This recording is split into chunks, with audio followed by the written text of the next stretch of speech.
So I learned three things from this experiment. I learned that welders are often smarter than engineers. I learned that knowledge does not equal understanding. And I learned that truth is truth, no matter what I think about it. So be very careful how you interpret things, because you're looking at the world with a bias, whether you think you are or not. I'm destined to get smarter every day. Wow. Right? That's what happens. That's what those three things that we totally want you to unlearn.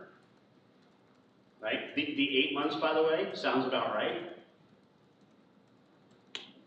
So working this through, 5 minutes every day, 5 minutes every day, 5 minutes every day. This does not happen, sorry, unless you have maybe get some younger people in your firm. Like 12-year-olds. Right? It does not happen overnight. It takes a long time for this to sink in. And I think what Kirk said something to me at the break too. When I went over that Mahan Kalsa stuff, the 5 golden questions, he's like, and I think you mentioned it during the session. So thanks for doing that, because I've forgotten about it. Because it's now intuition. He doesn't think about it, the value conversation. It just happens. Right? And that's the same thing that happens. So and it's very hard, Ron, I think you'll attest to this as well. It is very hard for us to even consciously think about billable hours as cost. Like, that is hard, it's hard for me to even process that. So when you say to me, well, how many hours is it gonna take? How's my cost? My brain is stuck in this new way. So the challenge for us is to be able to go back and remember what it was like not to be able to do this, so we can explain the nuances of the transition, right, to you. So I hope that's what we look to do today. Yeah? What about for new graduates then? What about the what? New graduates, they don't have that learning, so should they pick it up really quickly and really easily? It could be, yes. I mean, I think one of the things that we found is when young people in and they don't know anything about timesheets, right? They're very open to, well, how do I do this? I mean, I don't know, in college, when you're an accountant or a lawyer, did they go over how to fill out your timesheet as part of the classes? No, so you only get that till when? when you join the firm, right? It's only then that you're told to do that. Right? So it's not something that you had going in, oh, what I have to sell is my time. Now, they may have heard it. I mean, these are smart people. They've heard that lawyers bill by the hour, etc. But I don't think the bias is there as much. So yes, I think they will get it quicker, yeah. I find it very difficult now to talk to other people who I want to buy services from, who want to charge me by the hour. Oh my God, yes. I'm like, you are a freaking moron. Yeah. Why are you billing me by the hour? Yeah. Especially when they can't see you, when you're a subcontractor or whatever. Yeah. I was talking about that at lunch. Allowing employees to me to work at home is a problem for me. I know it's probably not all for you, but I know we get better production and better results by having brick and mortar. It's just for us. I mean, it's not for everyone. Yeah. But I know that they're working. But the people we're working for don't.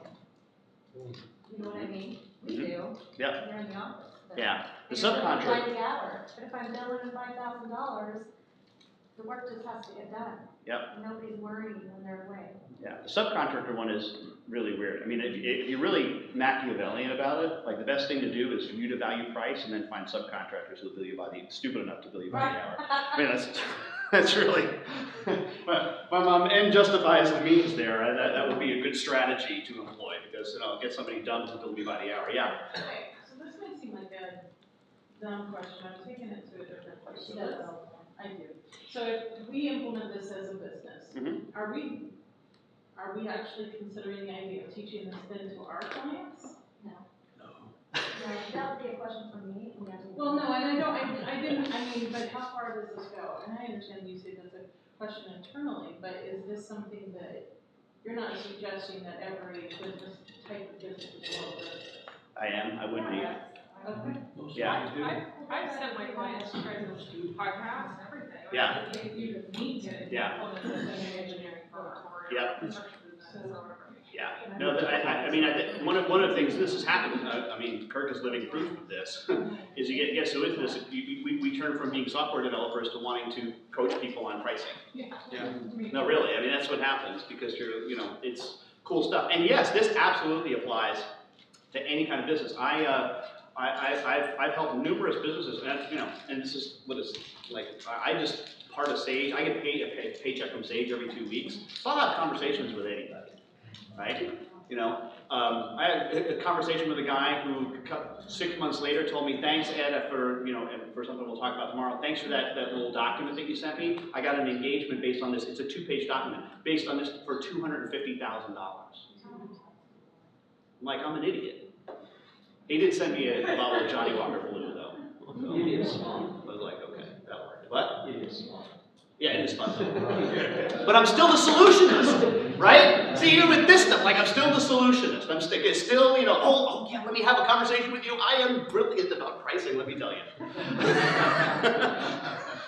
Right? So it's like this really weird thing. Okay, so I think we question. Any other thoughts on the backward bicycle? Is that helpful? Yeah. Yeah, I just want to say, so it was 2009, 2010 when I started riding the bicycle backwards from hourly to value.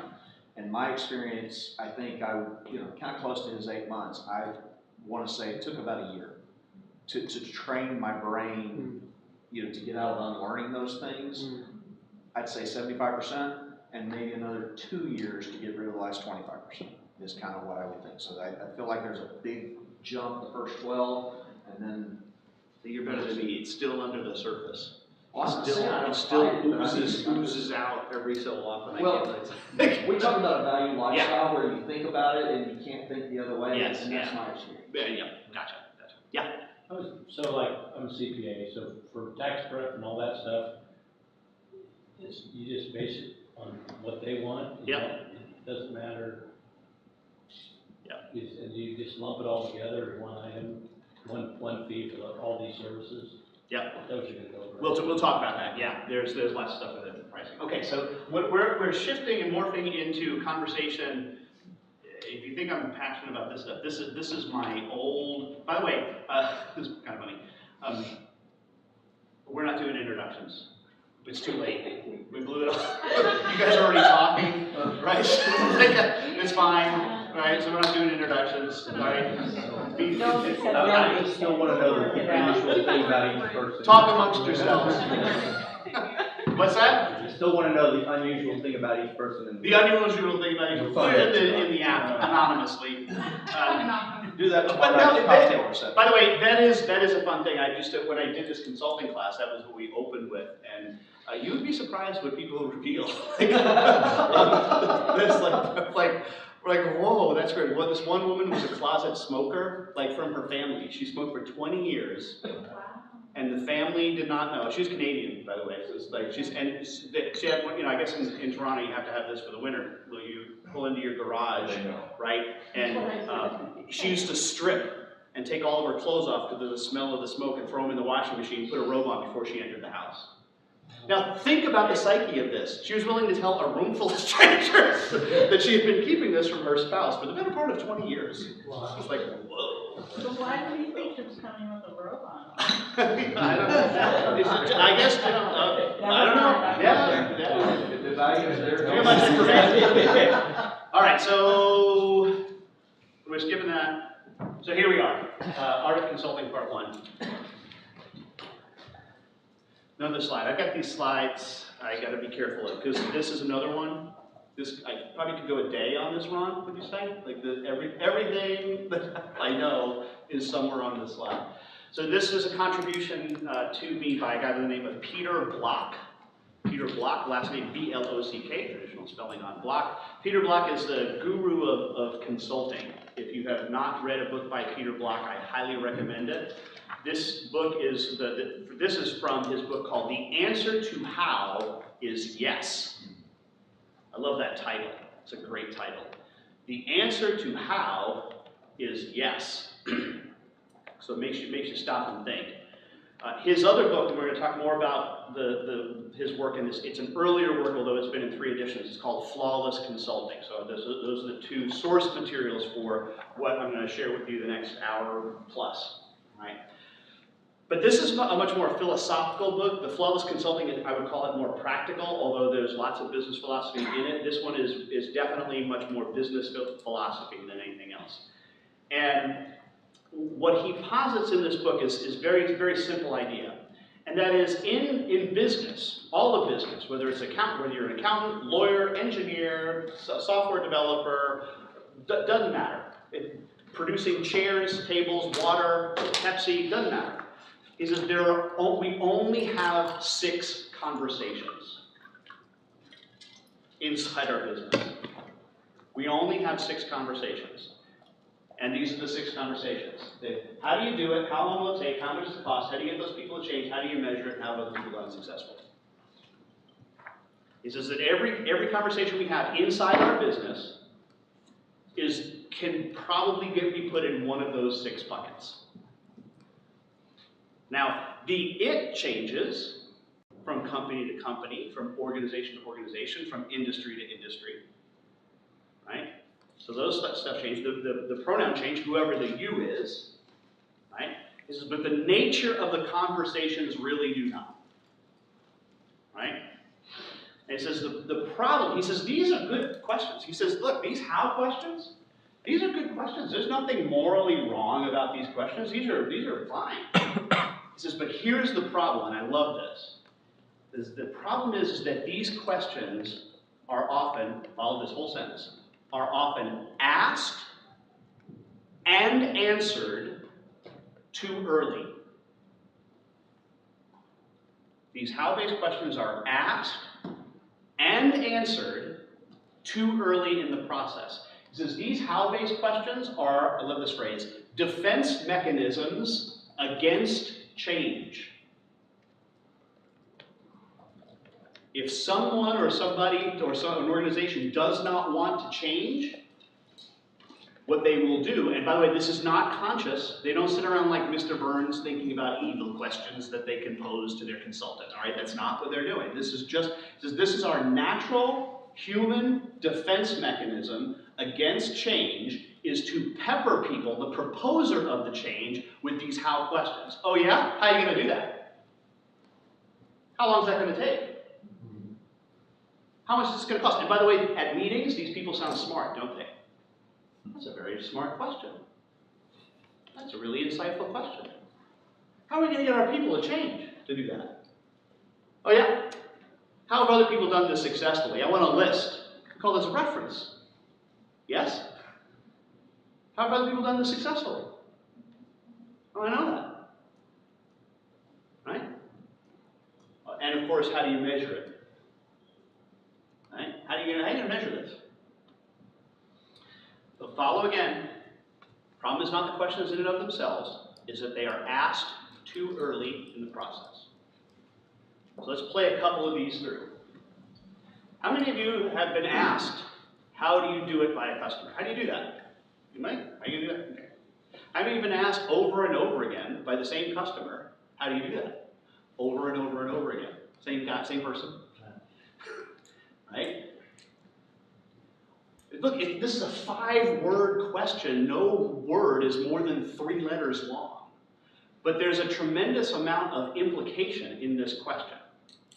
There are 3 that I can think of off the top of my head. One, the implication is, notice where the pronoun is, the use of the second person pronoun. How do you do it, Louis? Not even how should I do it. The way this manifests itself, how does your solution do this? How does your system do this? Right? It's always the use of the second person. It's because it's external. It says the answer is external to me, not internal. It's external. How do you do it? And Louis, you tell me, this is how my system does it, or this is my proposed solution, this is how I do it. Notice it doesn't matter what Louis says.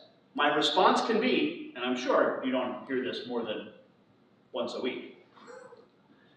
That's great, Louis, but that won't work here. That won't work here. You don't understand my customers, you don't understand my industry, you don't understand my boss, you don't understand my employees. There's a litany of then excuses that follow after that. But notice that the point is it's a total setup from a question perspective. Because it doesn't matter what Louis' answer is. Right? It doesn't matter. I can still respond in that same way. Yeah, you don't know enough. Right? How long will it take? This is an interesting one too. How long is this going to take? Again, does it matter what, Louis, how long is this gonna take? It's gonna take 3 months. Way too long. We can't wait that long. Or, there's no way we can change the way we operate inside our organization in 3 months. Doesn't matter the answer again, right? So you see the nature of the problem emerging? And this is all throughout this. Now, just a quick caution on this one, the how long does it take? Let's parse this a little bit. For those of you who are still billing time, or thinking in the time realm, when a customer asks you, how long is this going to take you? Very oftentimes, you as the professional interpret it as a pricing question. Yes? How long is this going to take you? It's going to take me about 4 hours at $250 an hour. That's $1,000. So you will actually answer the question, how long is this going to take? With the following. It's $1,000. Okay, that's a non sequitur. It's like, what are we having for dinner? Blue. What we're eating is blue?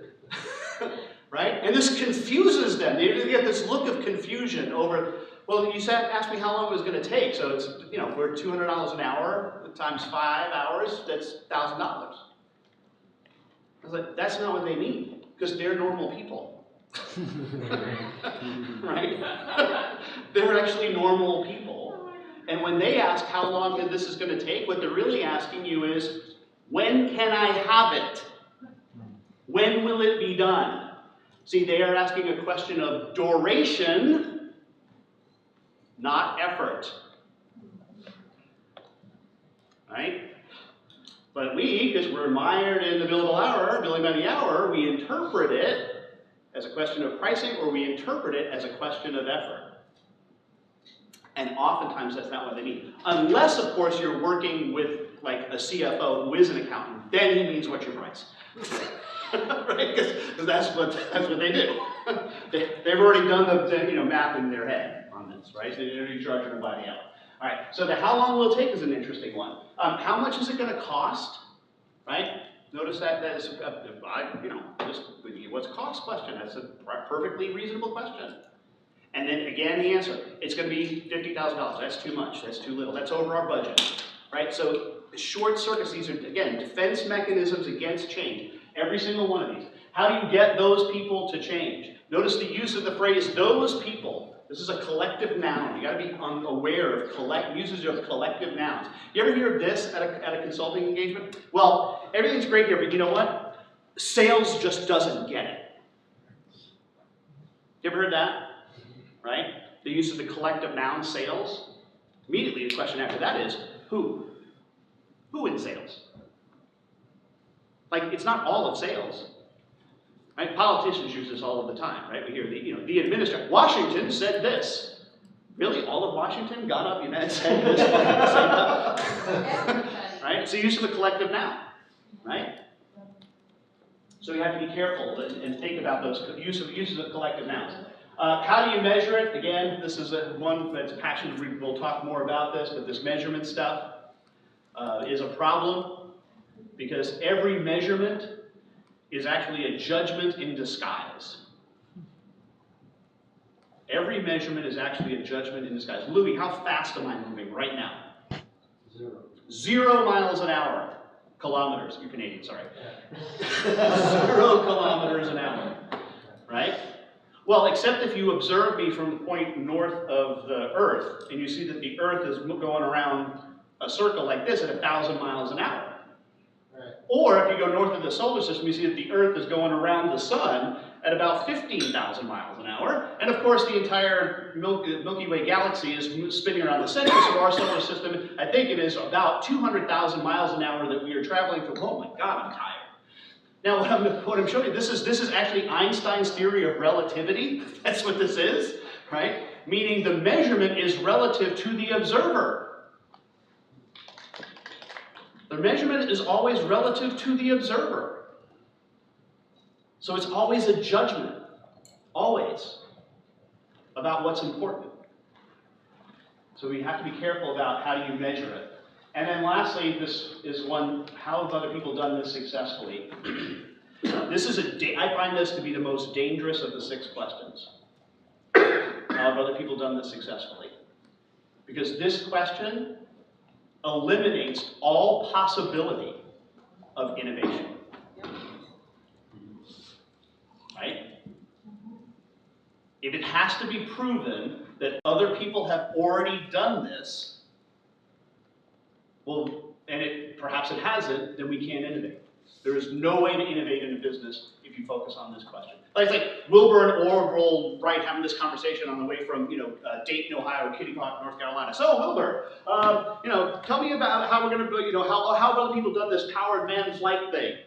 Well, Orville, I've been doing some research at the Dayton Library, and here's what I've come up with. There was this guy in Greece, Icarus, and he put wax in the wings. Remember this guy? And flew too close to the sun, crash and burn. That didn't work out. The Leonardo da Vinci, perhaps the greatest human mind that's ever been, walked the planet, designed no less than 4 flying machines, none of which get off the ground. Actually, one does get off the ground. It's called the heliocopter. But what it does is it just kind of hops and completely crashes and destroys itself in its attempt to get up in the air.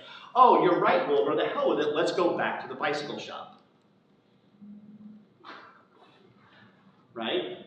End of conversation.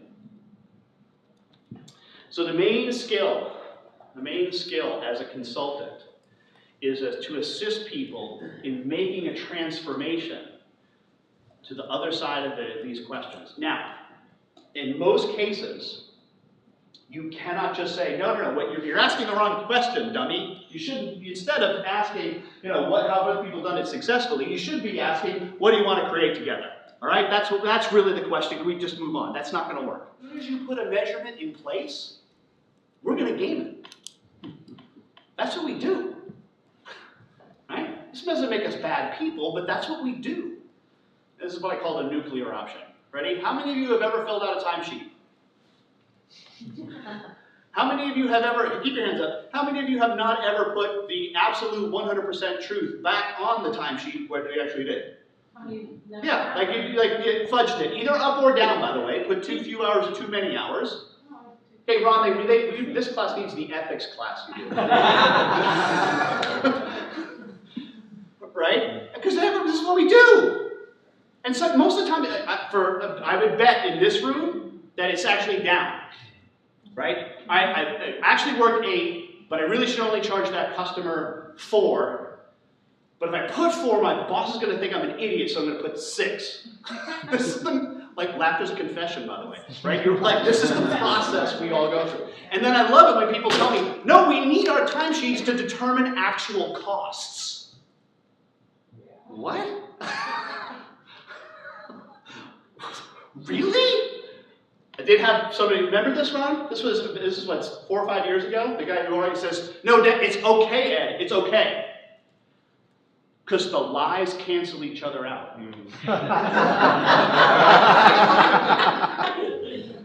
That was his theory. His theory was that the lies cancel each other out, so it's okay. Notice how this is not helpful for project management. Well, we need our timesheets for project management because we need to know how long it took the last time we did this.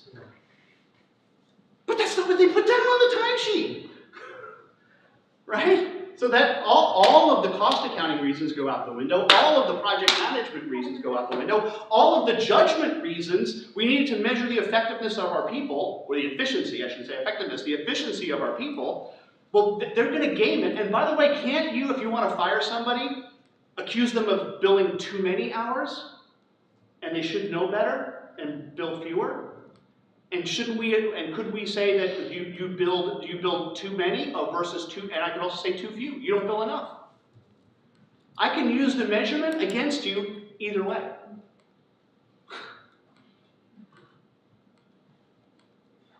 Not helpful. All right, so that's why it's a judgment, and we're going to game the system. And lastly, we're going to talk a little bit more about this tomorrow when we talk about project management, because this question, what do we want to create together, is in project management, we call it scope. Project management is called scope. What do we want to do here? Together. What is it we want to do? Sorry, I get really fired up about that one. Somebody once asked me what are the 3 most important things I'd ever learned on this. And this was, by the way, it happened in a bar. I know you're going to be shocked by that. And the first thing I answered was price doesn't come from cost. That was the first thing I answered. This was the second. I made up the third because I was 3 Cabernets into the evening, and I had no idea what the third was. But I was up to the challenge because it was time, you know. So, all right. Is this helpful? Does this make sense? Right? Strongly encourage you to read Block's book because he's got some really. He is a fantastic writer. Ron, would you agree? He is a beautiful writer. Right? Well, in that book. What? In that book. In that book. The flawless consulting, but. In answer to Howard, yes. I love this one. When he talks about how long will it take. Speed is indifferent to destination. Right? Speed is indifferent. If I need to go from here to Los Angeles, but I fly really fast toward New York, double my speed toward New York. Is that helping me get to Los Angeles? No. Speed is indifferent to destination. Right? Some good stuff. All right. Take a breath. That's more for me than you. I'm shifting now into other work of Peter Block. This is in Flawless Consulting. I'll give you the highlights. Ron's not a big fan of the book. But, and this is his language, so you're going to have to figure this out. He has a definition of a consultant. What is a consultant? And by the way, I lump all y'all, remember that? I lump all y'all under consultant, right? If you're a lawyer, you're a consultant on the law and legal process. That's what you are. If you're an accountant, you're a consultant on the numbers and of course the accounting and the tax system, etc. Right? You are all consultants when you deal with a 17-year-old son or daughter. Right? You're in this consulting role. We're in this consulting role all of the time in different aspects of our life. Right? And so this is what Block, he defines a consultant. So a consultant is someone who has some influence over an individual, group, or organization, but has no authority to actually make a change in that organization. Right? This is his definition of a consultant. Some influence over an individual, group, or organization, but no direct authority. If you're helping a friend pick out a new golf club or a pair of shoes, you're a consultant. Right?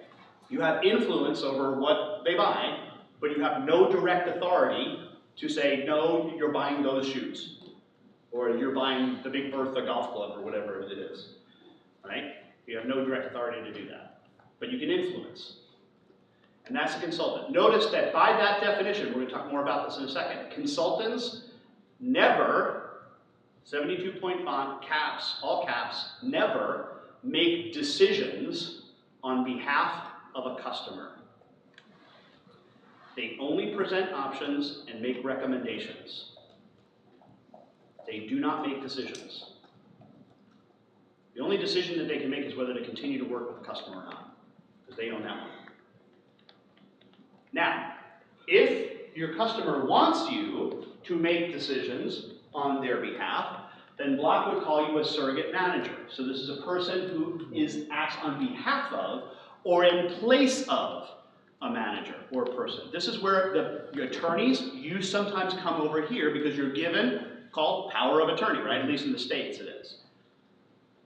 Where you can effectively make those, and even then it's usually after I counsel with after I talk to my client about the situation, right? But you're allowed to make decisions on their behalf. And Block would call this a surrogate manager. Now, a couple things on this. One is not better than the other. They're just different.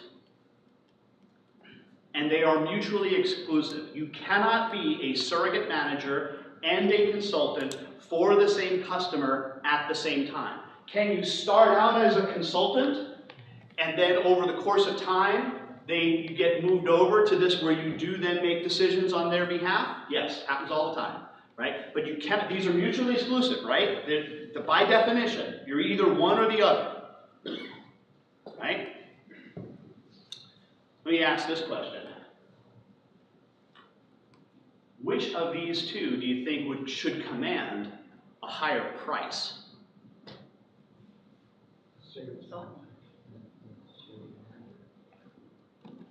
I don't think there's a right answer, but I would argue that it would be surrogate manager. Why? More risk. Considerably more risk in this role, right? Because if I make a decision and it's the wrong decision, it could be a huge problem. Whereas over there, I'm just like, your decision. Yep. With great power comes responsibility. What's that? With great power comes Yes. responsibility and a business of Yep. manager. And that's so. But here's the thing that just clicked in my mind when I read this is like in some ways all this was an awareness thing. Like, and maybe you just had this moment when I'm discussing this. This is not you all the time, right? Been there. But you now have a word for it, right? You now have an ability to identify it and say, oh, I'm one versus the other. And wouldn't my behaviors be differently if I'm on this side or this side? The answer is heck yeah, right? Not only from a pricing perspective, but from just an overall behavioral perspective, right? And what happens to far too many of us is we get sucked over to here. We certainly don't do anything to change the price. Right? Even though it's a much higher risk over here, they don't change the price. Right? And we would behave as if, oh no, I'm still a consultant, but you're not. I personally don't have, like I said, I think both of these are valid, good that you can make a boatload of cash doing this. Right? Outsource CFO stuff is huge now. I don't know if you're aware of this. Most accounting firms, big 8 or big 4 accounting firms, actually even top 100, are getting rid of their audits in favor of being outsourced CFOs. Because it's sticky, way more sticky, you can charge more for it, and there's less risk. Right? So, but it's still a surrogate manager position. But here's the thing, Ed Kless, just me personally talking in the third person for a second, I only want this role ever. I am not comfortable in surrogate manager land. In fact, I think and we'll talk more about this, but I think I lose some of my power as a consultant when the customer is insistent that I make decisions. Because I think your brain switches in a different way, right? So what I want as a professional consultant is I only and ever want to be on the consulting side. I never want to be in that surrogate manager place. Me personally. I think this is a strategic decision that you as an individual make, and then also certainly your firm, right? Your firm should make a decision on whether you want to be one, the other, or both, and that's fine. I'm not saying it's wrong. But this is a strategic conversation at the firm level to decide, what are you? Right? Does that make sense? Okay. Questions on that? I got a lot of levels here, so if this is confusing, you stop me. All right. I got about 35 more minutes, right? Because we moved it forward, so I got about 35 more minutes. Stay with me. All right. Cool.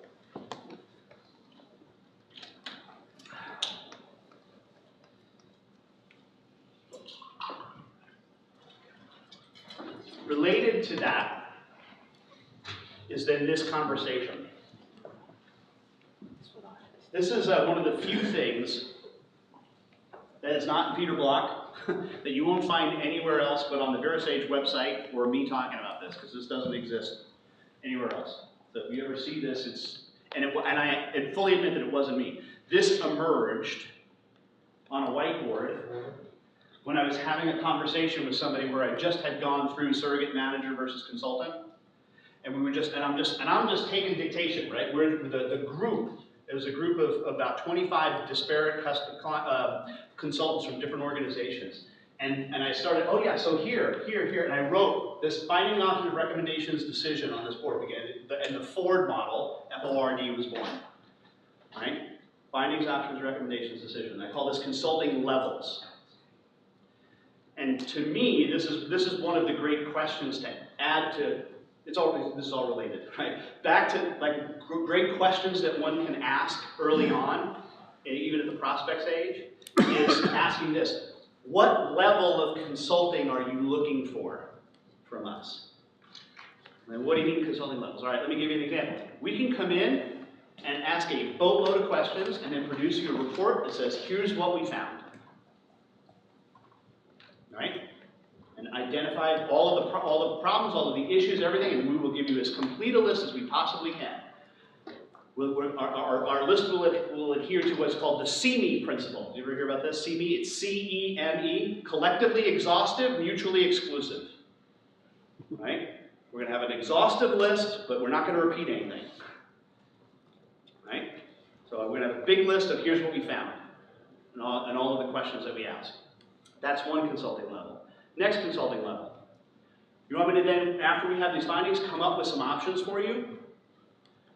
What we call on the pricing side choices, but let's not go there. We call them these options. You want me to come up with some options to fix what we found? Now, there's not a one-to-one relationship here, right? There's not, okay, list of findings and there's options for every single one, right? This is, here's the list, and then I'm going to give you options for what you could do, and I might give you 3 different options that solve some or all of the findings that we have on the list. Following?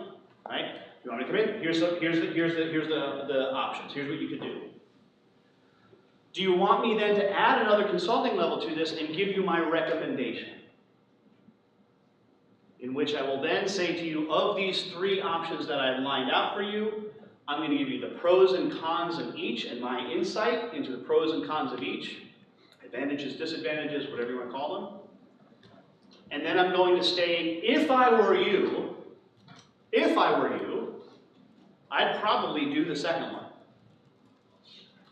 If I were you, I'd do the second one. Not even take the probably out. But it's your decision. Right? Do you see 3 distinct even levels of value then to this? Right? By the way, if you're doing a findings report, in your head, you'll be doing options and recommendations anyway. And it's just really a question of writing them down. So from a work perspective, number of hours perspective, is doing one significantly different than the other? No. The only difference is the level of thinking to which you as a professional are applying to the situation. That's it. Yes, there's a little bit more writing, if you're writing it formally now. Right? But is it significant in terms of the quote, discovery of finding all of the stuff? No, it's relatively small. But options are significantly more valuable than just findings, and a recommendation is significantly more value than just options, yes? From a customer perspective, all right? And then again, with this notion of, but it's your decision. It's your decision. I'm going to make a note. I have a Word template. It is a single page, right? And that's all it is of this Word model. And it just gives you a basic outline of here's what I found, and it's broken down into a couple of categories. And this is going to be echoing what Kurt said, because it's also based on Mahan Khalsa stuff. Here's what I saw. Here's what I heard. Here's what I felt, right? And that's all in the document. You put that all in the document. So that'd be one of the templates that we add to our little thing. Okay? I can bring it up and show it to you, but I think you got it. I've used this internally. I've worked for Sage for 14 years, which I can't believe. This is like crazy. But I am often called on inside Sage to be a consultant inside the organization. And one of the first questions that I have, or conversations I have with who's ever asking me to be involved in some project, is what level? Because internally inside the organization, this is a big deal too. Because if I come and say my boss has asked me to do something, and I come to him, and what he wanted was just findings, and I've given him options and recommendations, he's going to be, that's pretty forward to you. That's my job. Right? So you can see from an internal perspective how that conversation is important. Nope, I just want you to tell me what you found. Okay, got it. No problem, Tom. I can do that. All right? From a standpoint, you're probably going to define what the roles are and who the decision makers are of certain things all the way through. I got more on that, but just like minor quick example. So you have this big setup window for accounts payable setup, right? So I'm going to apply the Ford model to a particular window in a system. Ready? Findings. Here's what the window has on. It's got this checkbox. It says keep history. Here's what I found. There's a checkbox that says keep history. Here's your options. You can check it or not. I know, I'm brilliant. right?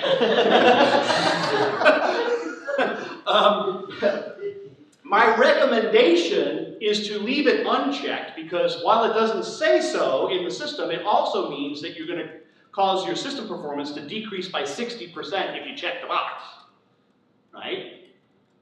Since you know that. And there are other ways that we can get the historical reports that are needed from other data sources in the system without checking the box. So it would be my recommendation that you not check the box, but it's your decision.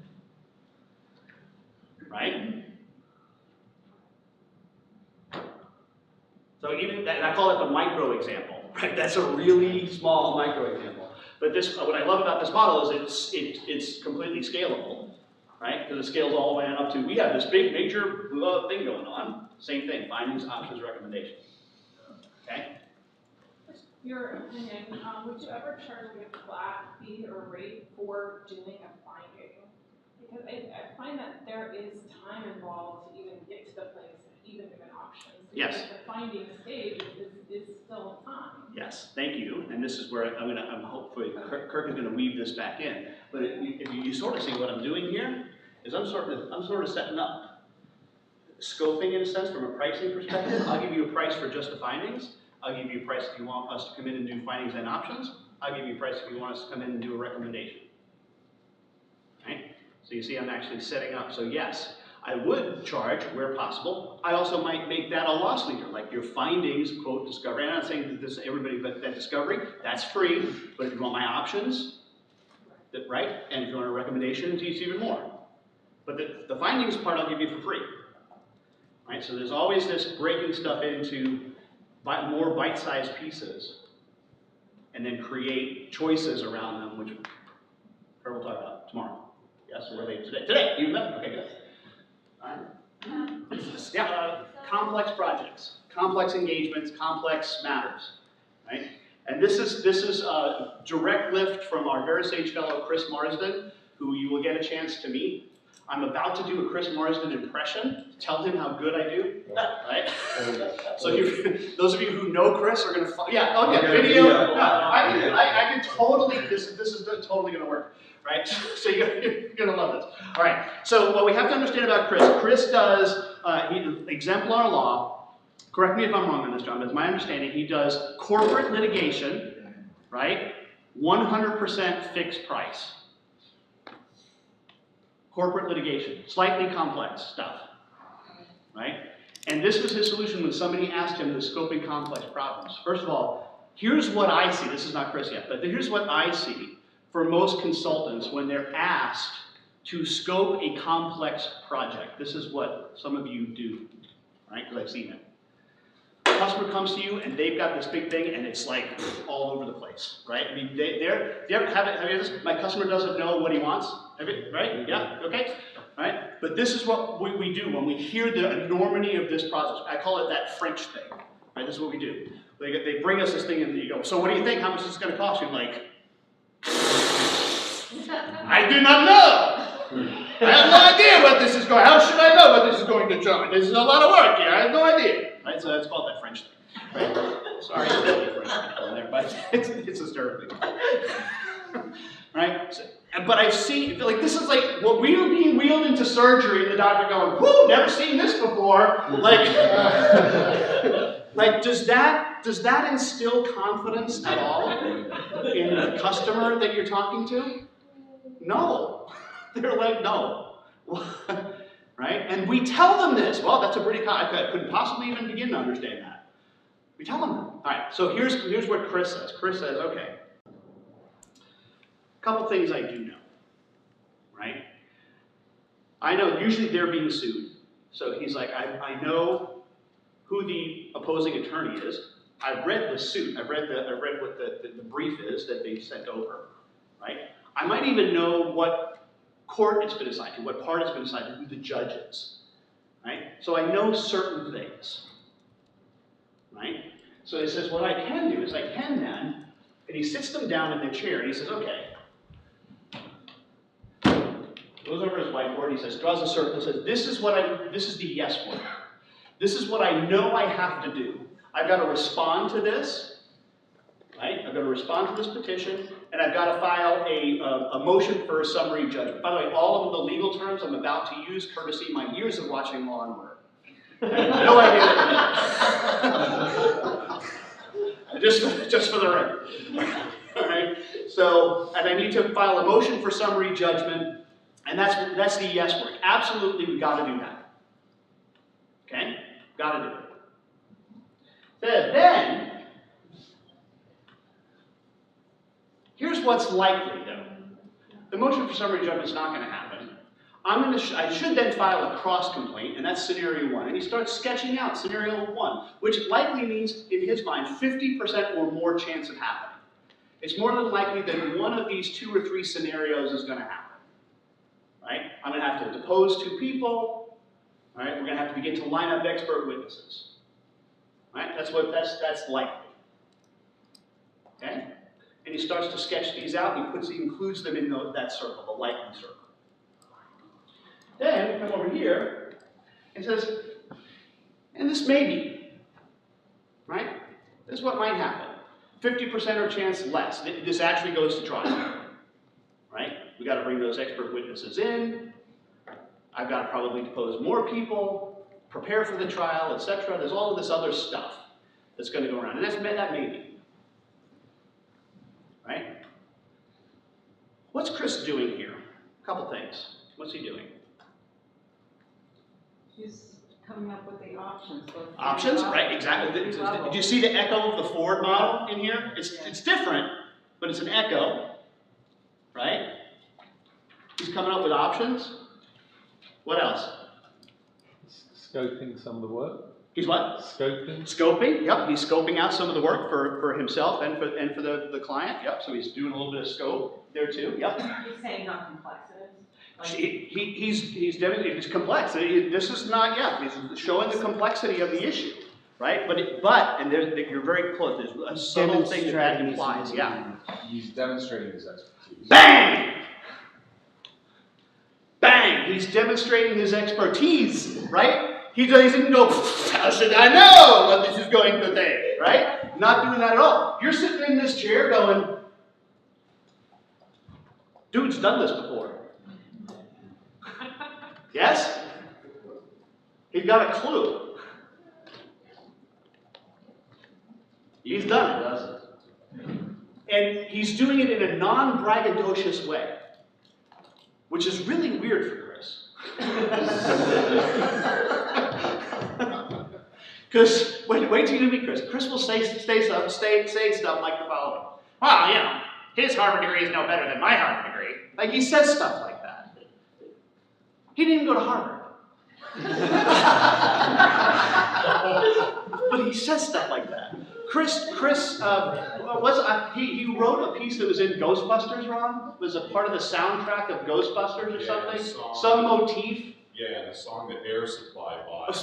Air Supply bought. It was in the original movie. He still gets checks. Yeah.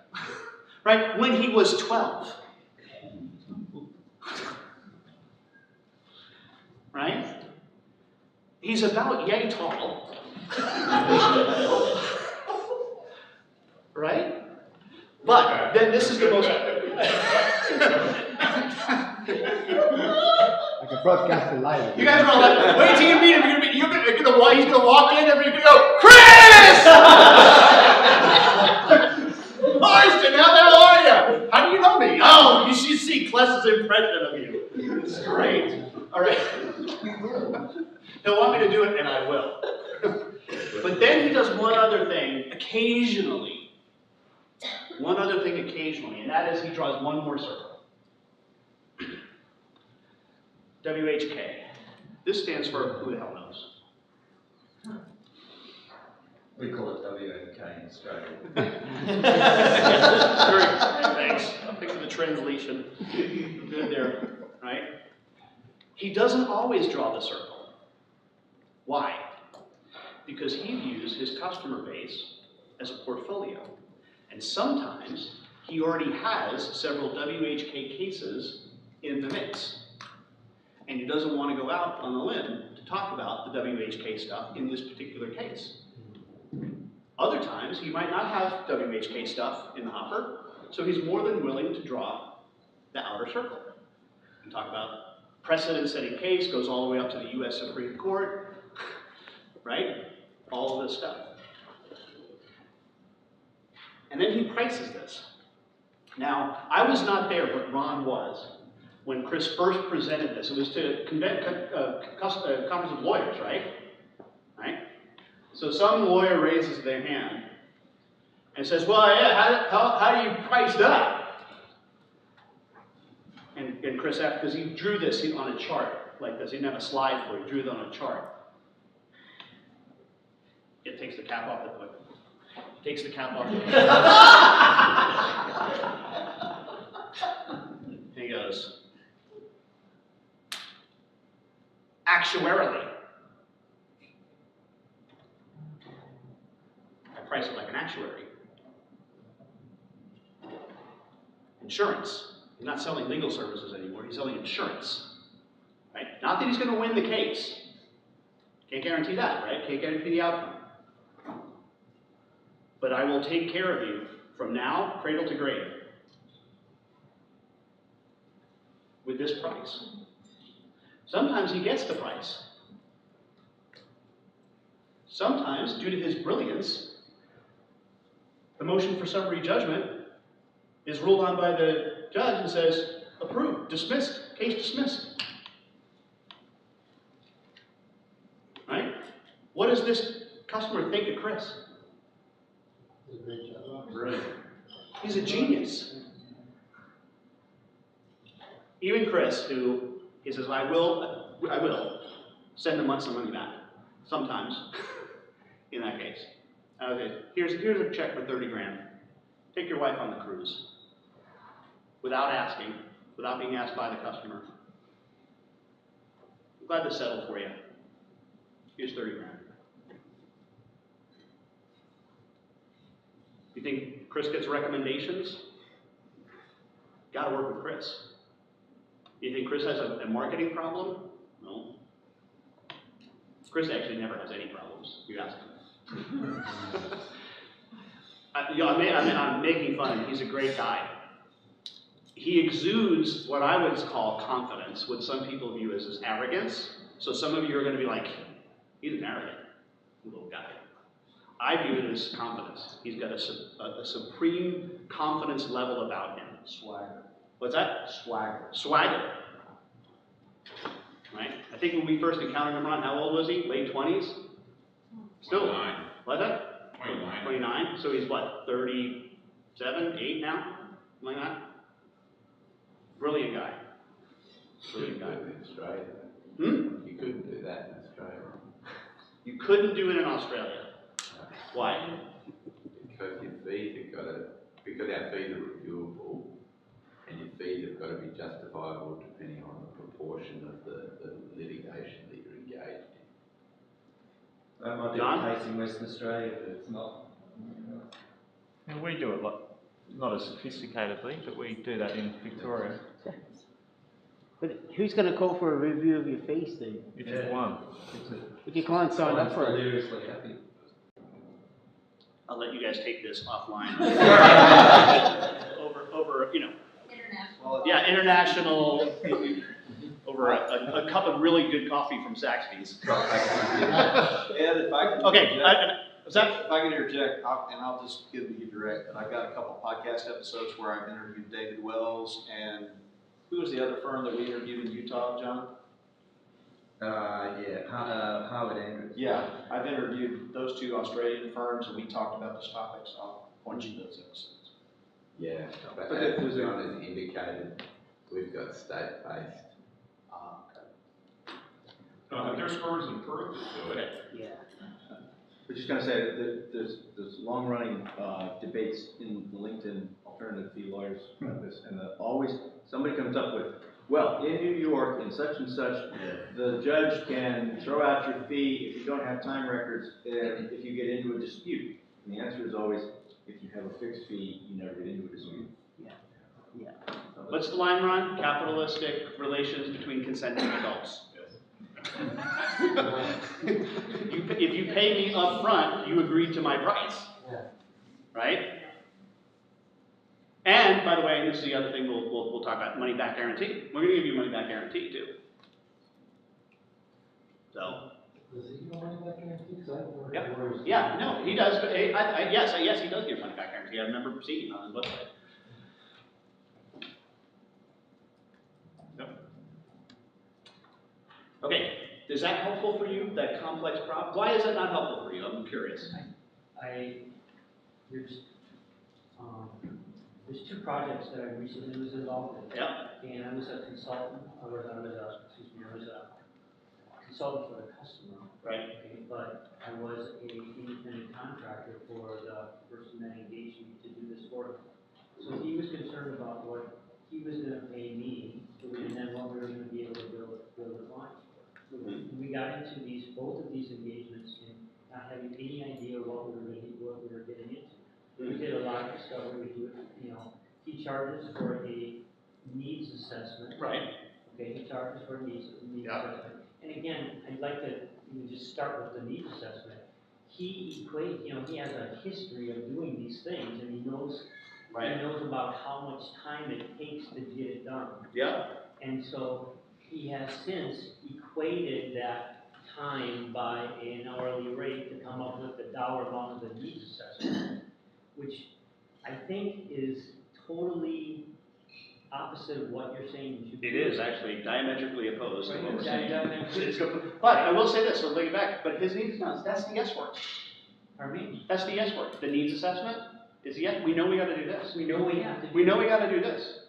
Right. And you might even be able to, if you apply some thought, like what would be likely after 1 or 2 steps, and just sketch that out. Sometimes, look, oftentimes people come back and just want the yes work. But when you say sketch that out, what's that? how are you sketching it? What are you measuring it by? How are you calculating the amount? Does it sound familiar? So that's what, see, this No, is no, what no. I said, do we have to unlearn what we're already thinking? Yes. What sounds familiar about what his questions are? And how? Well, but again, I'm the independent contractor. The guy that hired me is concerned about, my productivity and his return on investment kind of thing. So don't worry about his. Oh, I'm not worried about it, but he is. Right. Okay, so Right. I'm not looking at it in my. We'll continue to when I get to Kirk on the pricing, but I hear you stay on the bicycle. Okay. Yes, stay on the bicycle with us. And you're right. I am 180 degrees opposed to what this guy is saying. It's I'm 8 hours times $200 an hour. Well, here's the really short answer. When you bill by the hour, you're using the labor theory of value, right? The labor theory of value, which was proposed by Karl Marx. So you're a practicing Marxist. Not you. No. The other guy. I totally. When I said to you earlier that I've been to your sessions at other conferences Right. or whatever, and I've heard this, and I totally buy into what you're saying. Mm-hmm. A customer does not want to pay for Yep. hours. Yep. No one's ever said to me, boy, I really got 20 hours worth of work, 20 hours worth of value out of you. So it sounds like we need to bring him next time. Well, exactly. I tried to get him to come. Okay. Louis, did you have a question? No, I was just going to say that where you find the pricing and the value is through the conversation, because that helps you determine what the value is to the customer. Right. Well, that's what I said about earlier this morning when we were talking about that. I said, isn't the goal just to be able to figure out what's a customer willing to pay for this? Yeah. And then you decide whether or not you can get it done if ultimately that's what he's gonna pay for it, is what he, you got to find out what he's willing to pay for it. The price. Get the price from the price perspective. Okay, let's yes, question or just a stretch? A good stretch. We'll take a 10-minute break and be back at 2:45.